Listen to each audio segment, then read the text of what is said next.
شہنشاہ بغداد یہ کہتے ہیں نظرت الی بلاد اللہ جمعا کخردلۃ علی حکم اتصالی، میں پوری کائنات کو، اللہ کے شہروں کو ایسے دیکھتا ہوں جیسے اپنے ہتھیلی میں رائی کے دانے کو دیکھتا ہوں۔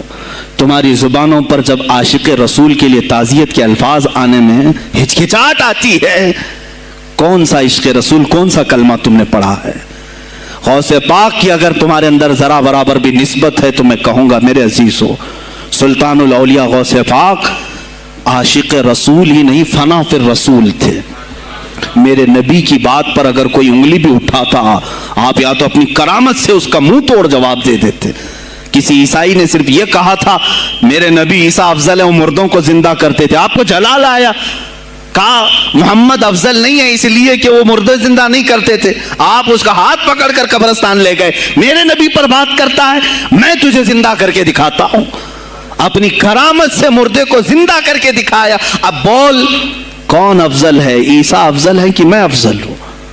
تو نے تو عیسیٰ علیہ السلام کو مردے زندہ کرتے دیکھا تو نہیں، لیکن عبد القادر کو سامنے دیکھا۔ غوث پاک نے کہا میں اپنا موازنہ عیسیٰ علیہ السلام سے نہیں کرتا ہرگز، لیکن یاد رکھنا میرے نبی پر اگر زبان کھولے گا تو عبد القادر اپنے قدم سے اس کو جواب دے گا۔ وہ جواب دیتے آپ کی زندگی ناموس رسالت کی حفاظت کے لیے گزری ہے۔ سلطان الاولیاء غوث پاک رضی اللہ تعالیٰ عنہ کی بارگاہ میں جب ایک سوال آیا کہ لوگ کہتے ہیں نبی ہر جگہ کیسے حاضر ہو سکتے ہیں، آپ نے خود کر کے دکھا دیا۔ کوئی صاحب آئے، کہا ہمارے گھر دعوت ہے آپ تشریف لائیں، کہا ٹھیک ہے آتا ہوں۔ تھوڑی دیر بعد دوسرے آئے، کہا ہمارے گھر دعوت ہے آپ آئیں۔ سیم ٹائم پہ کئی 70 لوگ آئے، سب کی دعوت قبول کی۔ دوسرے دن شام میں لوگ آ کر کے فخر کر رہے ہیں آج میرے گھر شیخ عبد القادر جیلانی آئے تھے، دوسرا کہہ رہا نہیں میرے گھر آئے تھے، تیسرا کہہ رہا میرے گھر آئے تھے۔ ایک وقت میں سب گھروں پر کیسے؟ سبوں نے کہا انہی سے پوچھتے ہیں وہ کہاں گئے تھے۔ جب لوگ آئے تو سننے میں یہ آتا ہے کہ آپ ایک درخت کے نیچے بیٹھے تھے، لوگ سوال کرنے کے لیے آئے، سب آپس میں کہہ رہے ہیں ہمارے گھر آئے تھے، ہمارے، آپ بتائیں کیا کس کے گھر گئے تھے؟ تو انہوں نے کہا درخت کے اوپر دیکھو۔ تو لوگوں نے درخت کے اوپر نگاہ ڈالی تو دیکھا ہر پتے پر شکل عبد القادر نظر آ رہی ہیں۔ فرماتے ہیں اللہ نے عبد القادر کو یہ اتنی قدرت دی ہے کہ بیک وقت وہ کئی جگہوں پر حاضر ہو سکتا ہے۔ تو جب ایک غلام رسول کو اللہ نے یہ طاقت دی تو رسول مختار کو کتنی طاقت دی ہوگی۔ انہوں نے ناموس رسالت کو واضح کیا ہے میرے عزیزو۔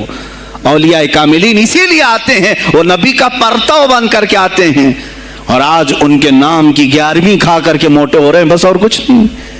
اور لوگ یہ سمجھتے ہیں نفس کو موٹا کر کے تم اپنی زبانوں میں گھی لگا چکے ہو، بولو گے تو پکڑے جاؤ گے، بولو گے تو تمہارے اوپر کیس ہو جائے گا، ہو نہیں تو دنیا پڑھو میں منع نہیں کرتا، تم ہمیشہ سائنس کو لے کر کے اگر کرامات سے کمپیئر کرنا چاہو تو بہت پیچھے رہ جاؤ گے۔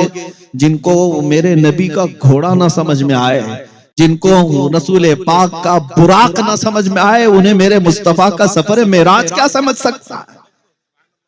اور ان لوگوں کو سمجھانے کے لیے غوث پاک رضی اللہ تعالیٰ عنہ کی کرامتیں بھی ہیں۔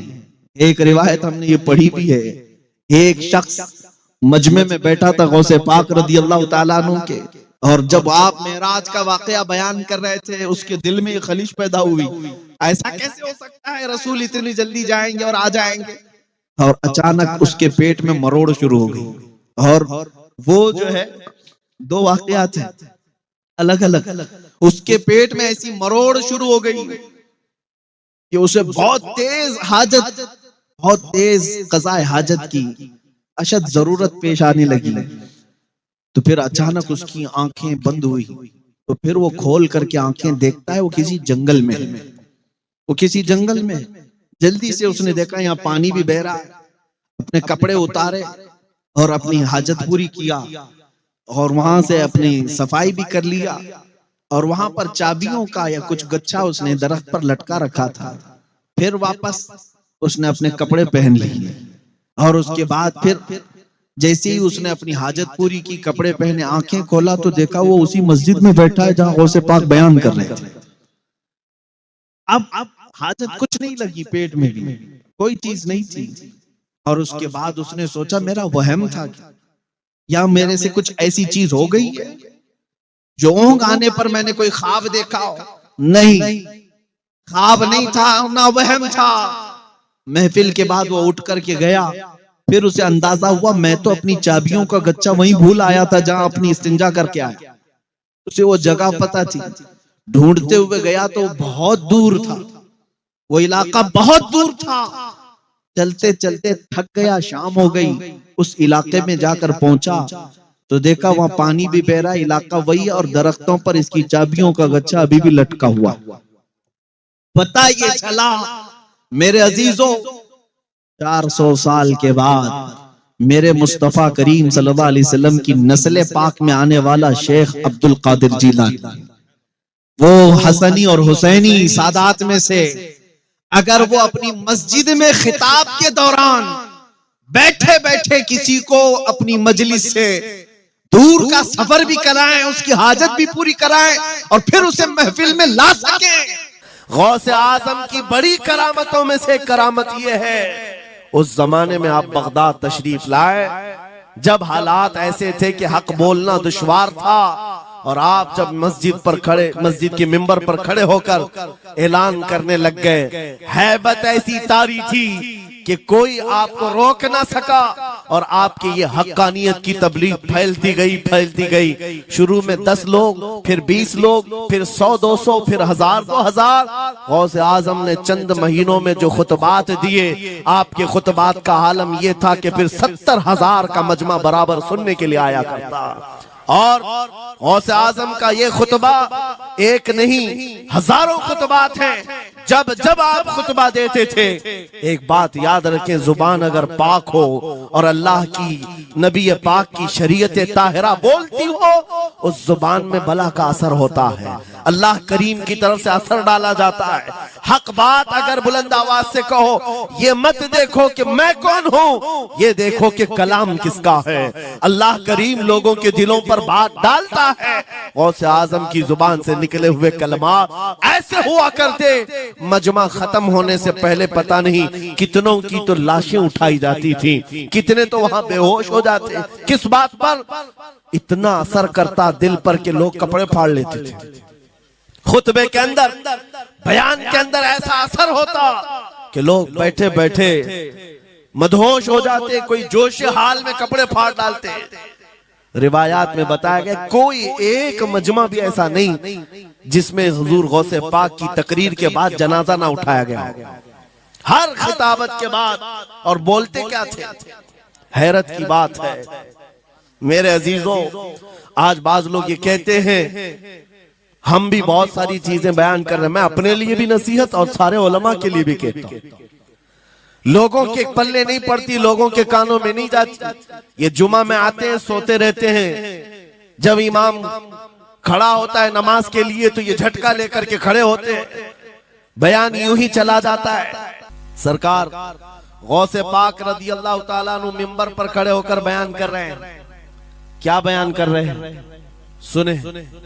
ایک دن آپ حضرت عبدالجبار کو بٹھائے، اپنے بیٹے کو، وہ بیان کرتے رہے، اس کے بعد اتر کر کے آگے کہا ابا جان آپ جو بیان کرتے ہیں اس میں جو رکت طاری ہوتی ہے وہ میرے بیان میں نہیں ہوتی، آپ بیان کریں۔ غوث پاک منبر پر کھڑے ہو گئے اور سنو، 70,000 کا مجمع ہے، غوث پاک کی تقریر کیا ہے؟ ڈائریکٹ شروع فرماتے غوث پاک، اے لوگوں میرے گھر میں آج ایک بڑا حادثہ ہو گیا۔ اپنے گھر کا واقعہ بیان کر رہے ہیں، میرے گھر میں آج ایک عجیب حادثہ ہو گیا۔ عبدالجبار کی ماں، یعنی اپنی بیوی کے بارے میں کہہ رہے ہیں، ان کے بیٹے حضرت عبدالجبار کہتے ہیں عبدالجبار کی ماں میرے لیے دہی مٹی کی ہانڈی میں جمع کر رکھی ہوئی تھی، ایک چھیکے سے لٹکائی ہوئی۔ گرمیوں کے دن تھے، آج میری بھی خواہش تھی دہی کھانے کی۔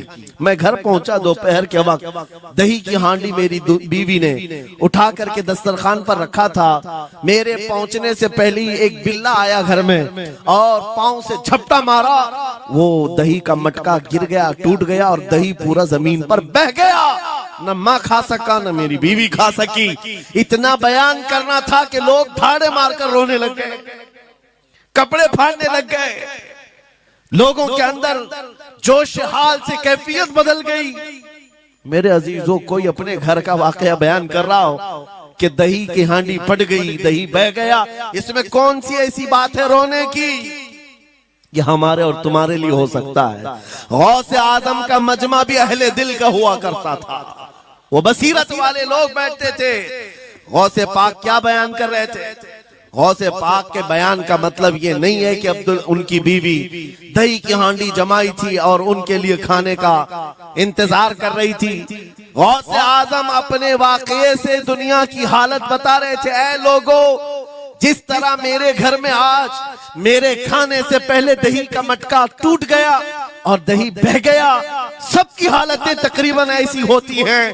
انسان اپنے لیے اتنا کماتا ہے، مال جمع کرتا رہتا ہے، اور جب اس کے کھانے کا وقت آتا ہے ملک الموت پنجہ مار کر روح نکال لیتا ہے اور سارا مال اس کا دھرا کا دھرا رہ جاتا ہے، نہ وہ چکھ پاتا ہے نہ کھا پاتا ہے۔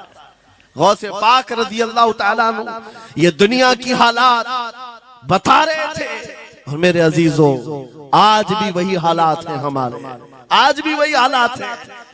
ہم نے کمانے کے لیے اپنی صحت گنوا دی، رات نہیں دیکھا، دن نہیں دیکھا، دوڑتے رہے مال حاصل کرنے کے لیے، اتنا جمع کر لوں، اتنا جمع کر لوں، اتنا جمع کر لیا، جب تک تو صحت بگڑ گئی، شوگر بھی آ گئی، بی پی بھی آ گئی۔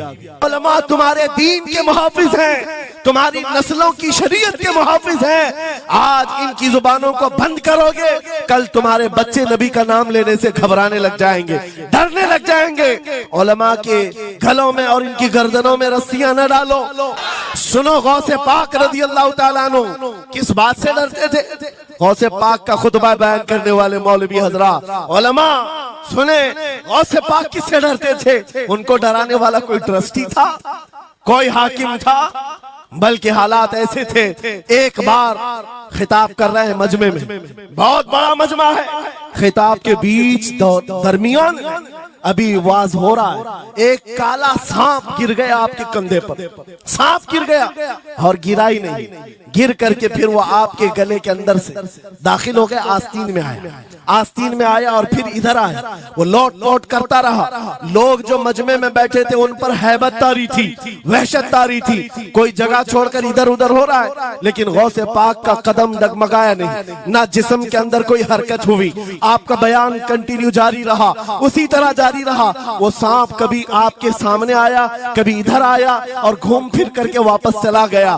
بیان آپ کا مکمل ہوا، لوگ کھڑے ہوئے پوچھتے رہے، یا سلطان الاولیاء سیدی شیخ عبد القادر جیلانی، آپ کے ساتھ یہ جو ماجرا ہوا، یہ سانپ اتنا خطرناک تھا، دیکھ کر کے ہیبت طاری تھی اور آپ اپنا بیان کنٹینیو جاری رکھے ہوئے تھے، یہ کیا ماجرا ہے؟ غوث پاک فرماتے ہیں وہ سانپ تو مجھ سے کہہ رہا تھا، اے عبد القادر، تجھ سے پہلے 70 اولیاء کو بھی میں نے ایسی آزمایا ہے، 70 علماء کو میں نے ایسے ہی آزمایا ہے اور آزما کر چلا گیا۔ غوث پاک کیا فرماتے سنو، اے لوگو، تم مجھ سے پوچھ رہے اس سے ڈرتا تھا یا نہیں ڈرتا تھا؟ بات صرف اتنی ہے، میں اس قادر کا بندہ عبد القادر ہوں، اس قادر کا بندہ عبد القادر ہوں، میرے اس کی قدرت پر ایسا یقین ہے، اگر مولا نے میری موت لکھی ہے تو یہ کالے سانپ سے کیا چونٹی سے بھی ہو سکتی ہے، اور اگر موت نہیں لکھی اس طرح کے 1000 سانپ میرے گلے میں آئے میری موت نہیں آ سکتی۔ میرا اس کی قدرت پر یقین کامل ہے، اس لیے میں اس کا بیان کنٹینیو رکھا، جاری رکھا۔ آج میں یہی کہتا ہوں، اے سنی مسلمانوں اور ان علماء سے بھی، اگر ہماری موت لکھی ہے چھوٹے سے حادثے سے بھی ہو سکتی ہے، اور اگر نہیں ہے تو وقت کا پرائم منسٹر بھی تمہاری گردن پر پیر رکھے موت نہیں آ سکتی، کیونکہ قادر مطلق میرا رب العالمین ہے۔ کیا آپ بغداد کے نہیں تھے، عراق کے نہیں تھے، آپ جیلان سے آئے تھے۔ جیلان ایران میں ہے، اس زمانے میں طبرستان ایک صوبہ تھا، طبرستان کا ایک شہر جیلان تھا۔ جیلان سے آئے ہوئے تھے بغداد میں، آپ کی زبان فارسی تھی، فارسی زبان کا ایک طالب علم بغداد میں آیا ہے، اور بغداد پورا عربیوں کا ہے، فصیح عربی بولنے والے لوگ، اور نہایت ہی عیاشی میں پڑے ان کی اصلاح کیسے کریں۔ دل میں بار بار یہ احساس ہوتا، غوث پاک فرماتے میری زبان فارسی تھی، اور ان کی زبان عربی ہے، میں ان سے خطاب کیسے کروں، ان کو اصلاح کے راستے پر کیسے لاؤں؟ بار بار سوچتے تھے، لیکن دل میں ایک درد ہوتا تھا کہ امت مصطفیٰ کو اس حال میں نہیں چھوڑنا چاہتا۔ ایک دن ایک مسجد میں غمگین حالت میں سوئے، ظہر کا وقت تھا، نماز پڑھ کر کے آپ آرام کر رہے ہیں، اور جیسی آنکھ بند ہوئی سرور کائنات صلی اللہ علیہ وسلم تشریف لائے۔ پوچھا عبد القادر کیوں غمگین ہے میرے بیٹے؟ کہا کہ یا رسول اللہ صلی اللہ علیہ وسلم زبان میری اجمی ہے، فارسی، میں عربیوں کے بیچ بیٹھا ہوں، اصلاح کرنے کی کوشش کرتا ہوں، لیکن مجھے یہ اجمی سمجھیں گے۔ اللہ کے نبی صلی اللہ علیہ وسلم نے فرمایا تو اپنا منہ کھول۔ آپ نے منہ کھولا، حضور پاک نے اپنا لعاب پاک ڈالا، دوسری بار ڈالا، تیسری بار ڈالا، چوتھی بار ڈالا، پانچویں، چھٹی، 7 مرتبہ حضور پاک نے اپنا لعاب پاک دیا اور کہا عبد القادر اب اٹھ اور بیان کرو۔ فرماتے ہیں خواب میں نے حضور اکرم صلی اللہ علیہ وسلم کا لعاب پاک لیا، تھوڑی ہی دیر گزری تھی، میرے خواب میں ہی میرے جد کریم مولا کائنات علی مرتضیٰ تشریف لائے۔ کہا پھر وہی سوال کیا عبد القادر کیوں نہیں بیان کرتے؟ کہا میں فارسی النسل، فارسی ہوں اور عربیوں کے بیچ میں ہوں۔ انہوں نے کہا تو اپنا منہ کھول۔ باب العلم، باب مدینۃ العلم، علی کرم اللہ وجہہ الکریم اپنا لعاب پاک ڈالتے ہیں، 1 بار، 2 بار، 3 بار، 4 بار، 5 بار، 6 بار، بس کیا۔ غوث پاک نے کہا نانا جان نے مجھے 7 مرتبہ پلایا، آپ نے 6 مرتبہ۔ علی کرم اللہ وجہ الکریم فرماتے ہیں میں برابری تو نہیں کر سکتا، وہ رسول کائنات ہیں۔ عزیزان گرامی وقار، غوث پاک فرماتے ہیں پھر میری آنکھ کھلی اور اسی جامع مسجد میں جب میں کھڑا ہوا اور خطاب کے لیے لوگوں کو پکارا تو دیکھا ادھر سے بھی مخلوق آ رہی ہے، ادھر سے بھی آ رہی ہے، سامنے سے بھی آ رہی ہے۔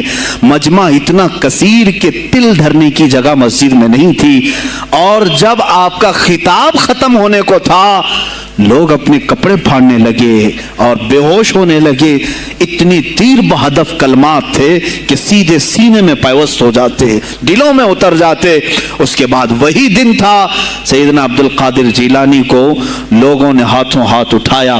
بغداد میں شہرہ ہو گیا کہ کوئی ایک اجمی آیا ہے اور عربیوں پر فوقیت لے گیا ہے، سارے عربی اس کے سامنے دنگ رہ گئے ہیں، کوئی عربی اس کی فصاحت کو نہیں پہنچ پاتا ہے۔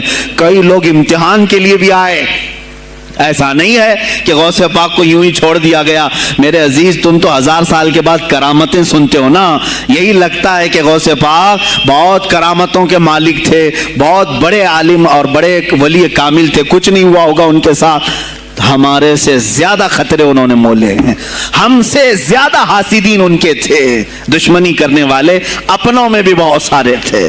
غوث پاک رضی اللہ تعالیٰ عنہ کا جب خطاب شروع ہوا، کیا ایک خطیب جب مشہور ہونے لگے تو دوسرے مولوی خاموش رہ جائیں گے؟ حسد کی چنگاری بھڑکتی ہے، وہ غوث پاک کے خلاف بھی بھڑکی۔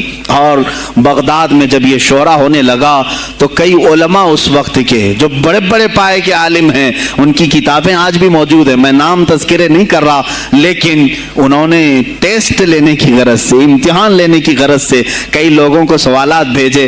ایک دن مجلس میں ایسا تھا کہ غوث پاک تفسیر قرآن بیان کرتے تھے، تفسیر قرآن بیان کرنا غوث پاک کا محبوب مشغلہ تھا، روزانہ قرآن کی تفسیر عرض کرتے۔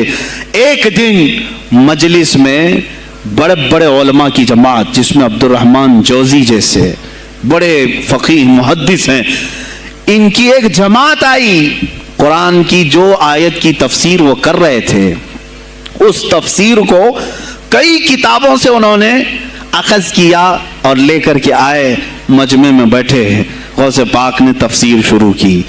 ایک آیت کی کتنی تفسیریں ہو سکتی ہیں، کتنی تفسیریں ہو سکتی ہیں، ایک تفسیر بیان کیا، اس کے بعد کہا اس آیت کی ایک دوسری تفسیر یہ ہے، پھر تھوڑی دیر کے بعد غوث پاک نے فرمایا اس کی ایک تیسری تفسیر یہ ہے، پھر کہا اس کی ایک چوتھی تفسیر یہ ہے، پھر کہا اس کی ایک پانچویں تفسیر یہ ہے۔ بیان کرتے جا رہے ہیں، کرتے جا رہے ہیں، یہاں تک کہ 13 تفسیریں ہو گئیں۔ جو بیٹھے ہوئے تھے وہ آشش کرنے لگے. اس کے بعد اتنا ہی نہیں, آگے بڑھتے رہے, آگے بڑھتے گئے. 40 تفسیریں ایک آیت کی آپ نے بیان کی. جو آئے تھے وہ کھڑے ہو گئے اور اس کے بعد غوث پاک رضی اللہ تعالیٰ عنہ کو دیکھنے لگے. غوث پاک نے ان کو مخاطب کر کے کہا, اے گروہ علماء, اے جماعت علماء, تم 13 تفسیریں یاد کر کے آئے تھے ایک آیت کی, کیا وہ میں نے شروع سے 13 تک صحیح بیان کیا؟ سب اپنے جبے اٹھانے لگے. کہا ہم تو یہ 13 تفسیریں پڑھ کر آئے تھے یہ سوچ کر کے کہ شیخ عبد القادر جیلانی کو 2-3 سے زیادہ تفسیریں نہیں آتی ہوں گی. 13 کے بعد آپ تو 40 تک پہنچے, وہاں تو ہمارا بھی علم نہیں پہنچا. جماعت علماء دنگ رہ گئے اور اس کے بعد توبہ بھی کیا. کہا ہمارے دلوں میں بدگمانی آ گئی تھی, ہم توبہ کرتے ہیں. غوث پاک رضی اللہ تعالیٰ عنہ ایک اور مجمع ہے, ایک اور مجمع ایسا ہے کہ اس میں 40 کے قریب علماء ہے. سوالات الگ الگ لے کر کے پھنسائیں گے کسی طرح سے ان کو, ڈیفیکلٹ سوالات لے کر کے. ایک بات یاد رکھنا, مشکات شریف کی حدیث ہے, جس نے علم اس لیے حاصل کیا کہ کسی عالم کو نیچا دکھا دوں, اسے پھنسا دوں سوال کر کے, حضور فرماتے ہیں قیامت کے دن اسے آگ کی بیڑیاں پہنائی جائیں گے, اس کی زبان کو آگ کی کینچی سے کھینچا جائے گا. اس لیے علم حاصل مت کرو, کسی کو نیچا دکھانا, کسی کو بیوقوف بنانا. ایک کتاب کہیں سے پڑھ کر کے آئے, مولانا کے پیچھے پڑ گئے, یہ بتاؤ صحیح ہے کہ نہیں ہے. پھر اگر اس مولانا صاحب کی دماغ میں اس وقت وہ مسئلہ نہیں تھا, انہوں نے کہا نہیں معلوم, تو آپ کو لگا کہ ہاں میرے سے زیادہ تو ان کو بھی نہیں معلوم.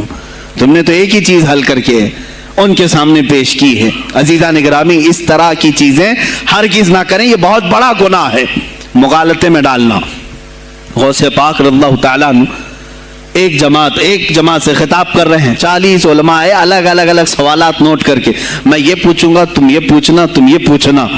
غوث پاک رضی اللہ تعالیٰ عنہ نے اپنا خطاب کیا اور سوالات کے لیے اس دن محفل کا وقت ہی نہیں دیا. کہا آج سوالات کوئی نہیں کرے گا. وہ لوگ تو سوالات لے کر کے آئے تھے.